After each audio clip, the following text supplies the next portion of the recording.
dice el Señor hoy en el Evangelio, porque no envió Dios Padre, a su Hijo al mundo para juzgar al mundo, sino para que el mundo sea salvo por Él, sea salvado por Él.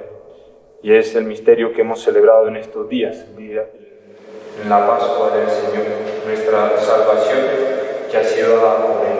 Y pues se nos decía que no hay otro nombre en la tierra, no hay otro nombre, sino Jesucristo, por el que podamos ser salvados. Muchas veces nosotros hemos escuchado, porque se dice que los cristianos, particularmente los fervorosos, van por el mundo diciendo que quién se salva o quién se condena. E incluso que amenazan y asustan, pues anunciando el infierno, y que allí van los que no se convierten.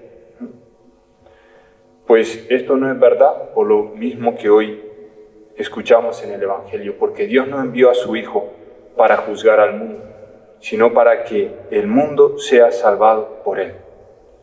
Por tanto, la vocación del cristiano no es juzgar al mundo, sino que el cristiano es luz del mundo, para que ayude al mundo a caminar por el camino que es nuestro Señor Jesucristo.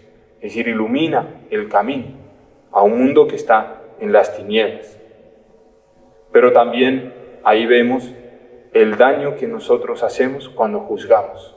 Aunque sea al que está al lado, en mi familia, cuando yo juzgo, voy contra la vocación que el Señor me ha dado. Ya no soy luz, sino que me convierto en tinieblas, en un lugar donde está en tinieblas.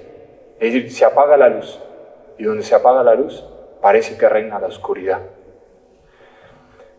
Pero también tenemos que tener presente que la situación del mundo, después de nuestros primeros padres, que ellos hayan desobedecido al Señor, no era la que Dios quiso en el origen, ni tampoco es la vida plena.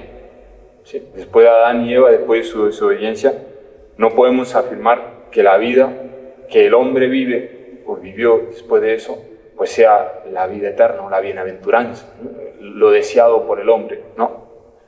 Tenemos que recordar que por la desobediencia de nuestros padres entró la muerte al mundo, pero no solamente la muerte física, sino la muerte que es separarse del Señor, de la vida, del que es la vida. Por tanto, es una muerte eterna. De allí que el hombre ya no va a poder comer del árbol de la vida, porque no ha rechazado la vida y no está en vida para poder alimentarse de ese árbol. Ya nuestro Señor Jesucristo sí nos dará de ese árbol de la vida que es su cuerpo y su sangre. Por tanto, restablecerá la vida que hemos perdido, pero además nos dará la vida eterna al entregarse. También recordemos a Caín y Abel, ¿no? Que tiene envidia de su hermano, y esa envidia le lleva a matar a su hermano. Por tanto, en el corazón del hombre no era que reinara el bien, o que todo hombre hiciera el bien. Y por eso el hecho de que la ofrenda de su hermano había agradado a Dios. No es porque haya sido mejor la ofrenda, no, era porque le agradó a Dios. Esaú y Jacob, sigamos con la descendencia de Abraham, Esaú y Jacob. Esaú que busca también por envidia matar a su hermano. Es decir, en el corazón del hombre ya se estaba difundiendo, se estaba regando ese pecado, no solamente de la envidia, sino que llevaba a otros, ¿no? Porque Esaú va a rechazar la bendición de Dios por coger un alimento que era perecedero. Por tanto, no creía que en la bendición que iba a recibir de Dios iba a recibir la vida, sino que la vida se la daba un alimento momentáneo que necesitaba en ese momento. Entonces ya en Esaú no solamente hay una ambición o que se queda en los deleites de este mundo, sino que además que se queda en el deleite de este mundo, con eso rechaza que la bendición de Dios da la vida, rechaza al que la vida, rechaza a Dios. Sigamos con los ejemplos. Pues por ejemplo, José y sus hermanos, que sus hermanos lo venden también y se lo dan por envidia, para que se lo lleven a Egipto.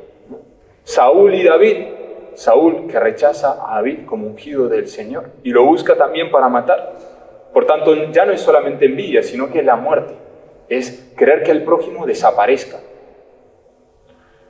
Si seguimos con Israel, pues podemos ver en ese pueblo que cae en la idolatría. ¿Pero qué les llevaba a la idolatría? Es que esos dioses permitían que ellos hicieran cosas que eran desagradables a los ojos de Dios, incluso contra su misma naturaleza, ¿no? Como era la matanza de los niños. A sus propios hijos los sacrificaban a los ídolos. Adulterios, orgías, prostitución. Pues la manera de adorar esos ídolos era haciendo esas cosas. Entonces, sus propias pasiones eran sus dioses. Y también eso le va a suceder al pueblo griego, ¿no? Sus propias pasiones. O sea, los dioses a los que ellos adoraban eran las propias pasiones de ellos. Entonces, la humanidad estaba caminando en tinieblas. Podemos seguir viendo la Sagrada Escritura, que nos revela la situación de la humanidad entera. Pero ya con eso vemos que la humanidad estaba caminando en tinieblas. Entonces, en esa situación, Dios Padre envía a su Hijo, no para juzgar al mundo, sino para salvarlo, para que aquel que crea en Él sea salvado.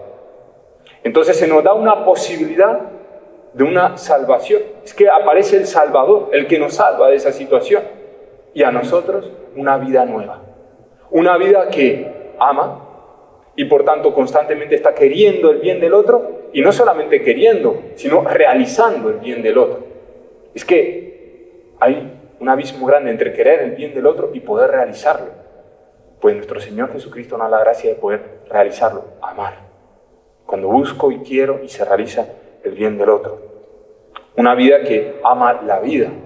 Ya no rechaza al prójimo, sino que ama la vida del prójimo. Por eso la protege. Protege la vida del inocente, protege la vida del indefenso, del niño.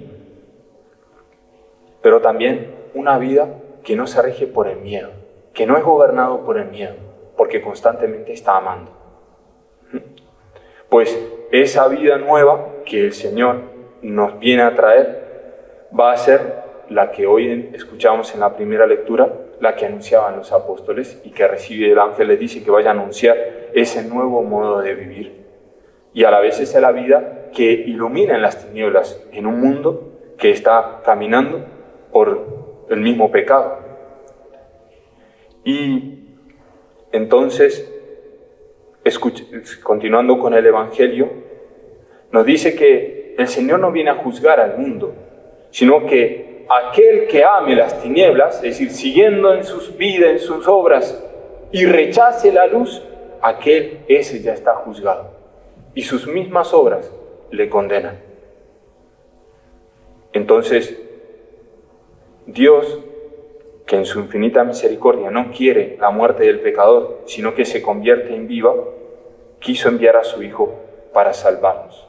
Y entonces el Señor se entrega por cada uno de nosotros, ¿no? A la vez que hemos mencionado varios ejemplos de la Sagrada Escritura, podríamos poner en los mismos ejemplos aquellos justos que han sufrido la persecución de sus hermanos. En el caso de Caín, Abel. En el caso de su hermano José, al mismo José.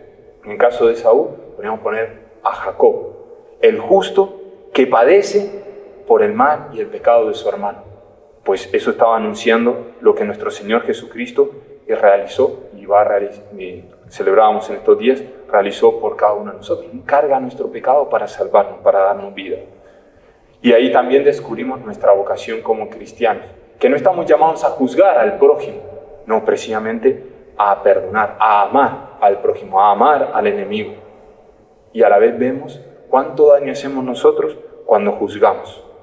Juzgamos al que está al lado, juzgamos a mi papá, a mi mamá, al servidor, a la autoridad, juzgamos al obispo, hablamos mal del sacerdote.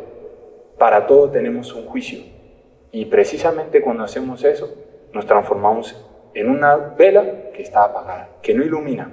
Y por tanto el prójimo no puede caminar, no alcanza a ver el camino por donde debe vivir. Por eso nosotros hemos sido también, y debemos reconocerlo, muchas veces escándalo para los demás. Escándalo para los demás. Y el mundo no ha podido caminar por el camino de nuestro Señor Jesucristo, por el camino que Él nos ha enseñado, porque nosotros mismos no hemos respondido con generosidad, sino que nos hemos detenido a juzgar al prójimo. Podríamos comprender también desde el Evangelio lo que vivieron los apóstoles, y hoy escuchábamos como un milagro que el Señor hacía a través del ángel. No es solamente un texto en el que muestra que el Señor les acompañaba, ¿no? La presencia de Dios estaba con ellos. Entonces pues el apóstol San Lucas ha querido escribir eso como un gesto de la presencia de Dios en medio de su iglesia. No, era un milagro, porque realmente aquel que cree en el Señor, que quiere vivir esa nueva vida que el Señor nos ha anunciado y nos ha concedido, nos ha regalado, y aquel que anuncia a Cristo, entonces el Señor le acompaña con su presencia. Y dice también los Hechos de los Apóstoles que los signos acompañaban a los apóstoles, manifestando que el Señor estaba con ellos. Por tanto, aquel que se dispone a anunciar al Señor, aquel que se dispone a anunciar el Evangelio, los signos manifestarán que en eso que está diciendo es verdad. No porque lo digas tú, no porque lo diga el otro, sino porque lo que dices es verdad. De allí que también nosotros, aunque hasta el momento no hayamos comenzado a anunciar a Cristo, aunque en todos estos días en los que hemos vivido junto a la familia no le hemos evangelizado, no hemos hablado o tocado el nombre de Jesús, ya podemos comenzar a hacerlo. Y vamos a poder ver las obras que el Señor hace. Puede ser que no sepamos cómo hacerlo, o que hasta el momento lo hayamos hecho muchas veces, pero porque somos impulsivos, porque por muchos motivos no ha sido acogido ese mensaje. Bueno, pero también lo podemos poner en oración. Podemos decir, Señor, yo quiero anunciar tu nombre. No sé cómo voy a hacerlo. Hasta el momento lo he querido, lo he intentado, o hasta el momento no lo he intentado, pero hoy quiero anunciar. ¿Cómo será? No sé, Señor, tú sabes hacerlo y tú puedes hacerlo en mí. Pues hoy quiero que se realice eso que los apóstoles han hecho en ese tiempo y no han dejado de hacer la iglesia. Pues yo también, que soy cristiano, quiero realizarlo. Y entonces veremos, primero que nada, cómo obra el Señor en mi vida, porque se realizará eso. Y a la vez veremos que por esa palabra que estamos transmitiendo, que es la palabra encarnada de nuestro Señor Jesucristo, también obra en la vida de los demás.